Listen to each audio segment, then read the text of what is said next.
Obama is a radical communist, and I think it's becoming clear. That's what I told people in Illinois, and now everybody realizes it's true. He is going to destroy this country, and we're either going to stop him, or the United States of America is going to cease to exist. Is there any...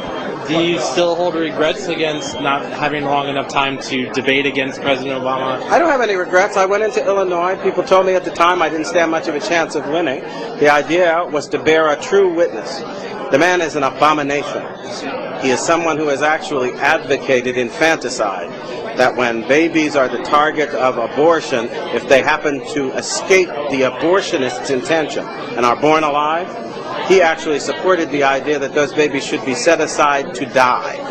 That is a man with such a seared conscience, I can't even understand why anybody in their right mind would consider him worthy of political support.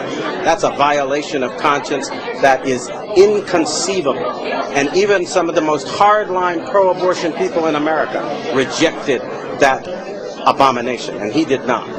So what does tonight mean when President Obama is President of the United States? How does tonight play a role? That's another question. Is he President of the United States? According to the Constitution, in order to be eligible for president, you have to be a natural-born citizen.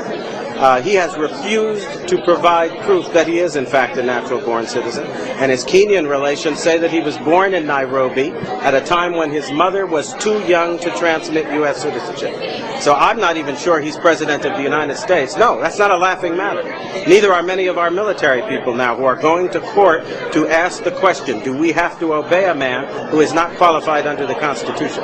We're in the midst of the greatest crisis this nation has ever seen. And if we don't stop laughing about it and deal with it, we're going to find ourselves in the midst of chaos, confusion, and civil war.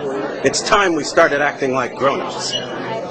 How could the policy that President Obama makes in the next couple of years affect activities like tonight? Sorry, the person you call President Obama, and I frankly refuse to call him that. Right. At the moment, he is somebody who is kind of an alleged usurper, who is alleged to be someone who is occupying that office without constitutional warrant to do so. And he's rushing forward with ideas like destroying our borders, an amnesty bill that will actually have the American taxpayer footing the bill for illegals to come to this country to live, to get housing, and to get everything they want.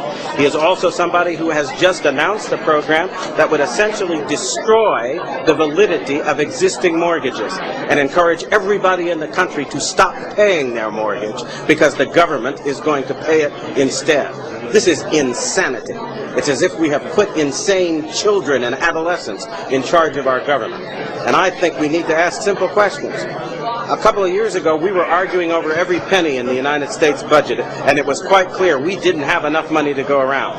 Well, somebody asked me where we came up with $2 trillion in the course of the last 6 months. Did we wish for it out of the air? Have people gone mad in this country? You don't have that money. We are claiming that a bankrupt government can save a bankrupt banking system. Explain to me how that happens, because I think that's impossible.